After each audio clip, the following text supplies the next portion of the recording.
G'day, welcome to another discussion on street sociology. Today, we're going to combine the street with the sociology, or is it the other way around? Anyway, I'm going to give you three of the most important lessons I've ever learned, and one of them was, in fact, while studying sociology, but the other two, they come from the temple of true learning, the street. Now, I probably come off as kind of a nerd, which to some extent I probably am. But I don't share too much about myself on this thing, and all I can say is you have no idea. But I'll give you a little peek. Just a couple of things I learned. Obviously, I can't discuss that much. Anyway, the first one I'll give you an example of, and this was like the lightning bolt of my eyes opening. I guess in life you get those every so often. You'll hear or see something, and it'll just click with you, and it'll just change your worldview. And this is a time that happened to me. Okay, so this one's from the street. All right, so long story short, a friend of mine messages me at like 1 a.m. on like a Sunday morning, about to go to bed. He goes, "Do you want to go to a party in the bush?" I went, "Oh, okay."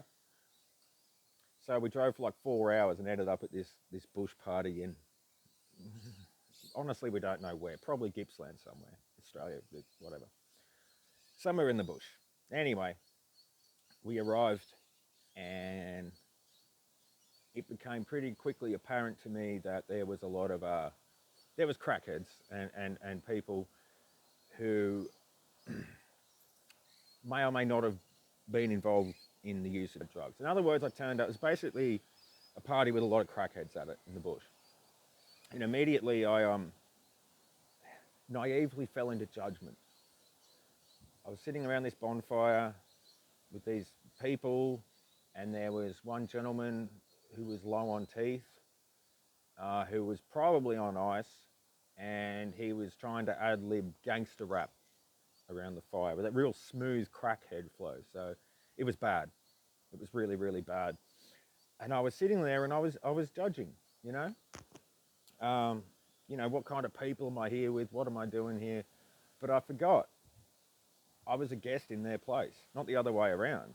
You can't judge anyone when you're a guest at their home or something they've organised. But I was naive. Anywho, after a while, I'm like, you know what?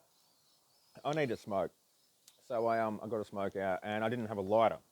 So I went over to the bonfire, and I was trying to light my smoke on the bonfire. I kept burning my hands. Oh, damn it. Wasn't working out. You know what? The gentleman, low on teeth and high on ad lib gangster rap, um, for no reason, got up out of his seat, came over and said, "Here, mate, I'll show you how it is." He takes the smoke, he holds it like this, yeah, down at the fire. He goes, "That's how you light it without burning yourself, mate." Because what I realised, and it is vitally important, is that not only was I being naive and arrogant by sitting there in judgment, but when I needed help, those people didn't judge me. They just, for their no reason, out of the goodness of their heart, came up and helped me. And I realised everybody knows something you don't. Everybody knows a lot you don't. It doesn't matter if you've been on the street for 10 years or if you've been at uni for 7 years. Everybody knows something you don't. And sometimes the people that we judge have the most to offer. But I never, ever, ever, ever forgot that incident, that someone I was sitting in judgment of would still go out of their way to help me for no reason. That changed my entire outlook on the world. So that's one life lesson. The second one, unfortunately, we're going to take you to the classroom for a moment, or at least something that happened in it. Real quick, basically, this is the case in sociology at uni, but it's probably the case in pretty much everything. Sometimes a lecturer will put up an incident or a topic and go, "What do you think of this? What led to X and Y? Why did this happen?" And you'll sit there, and in my case, I'll sit there and I'll think, "Oh, oh, oh, oh, it's this, miss, it's this," and they'll go, "Okay," and then someone else will say what they think it is, and this again is just they'll see the same thing that you see entirely differently. And when they explain why they see it that way, when you realize that their logic and reason makes as much, if not more, sense than your own, even though they're looking at a thing in a way you could never have thought of, but they're right.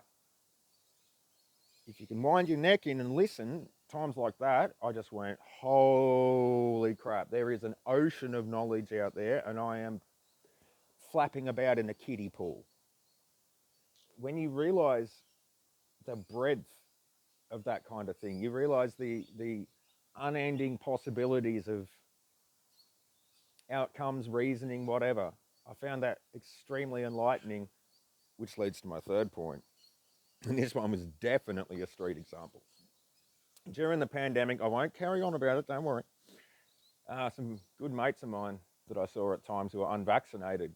Uh, During that time back then, it's funny, it's in the past now, and yet it was so brutally visceral so recently. But anyway, um, opinions were running hot.